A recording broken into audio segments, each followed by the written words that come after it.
I request Shri Vishwajit Rane to come and take the oath of office and secrecy. I, Vishwajit Rane, do swear in the name of God that I will bear true faith and allegiance to the Constitution of India as by law established, that I will uphold the sovereignty and integrity of India, that I will faithfully and conscientiously discharge my duties as the Minister for the State of Goa, that I will do right to all manner of people in accordance with the Constitution and the law, without fear or favor, affection or ill will. I,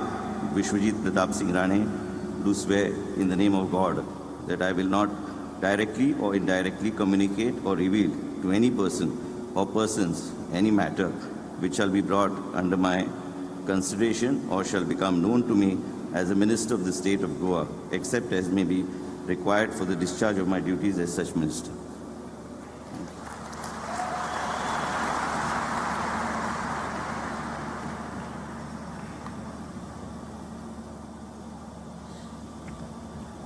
I request Shri Moven Godino to come and take the oath of office and secrecy.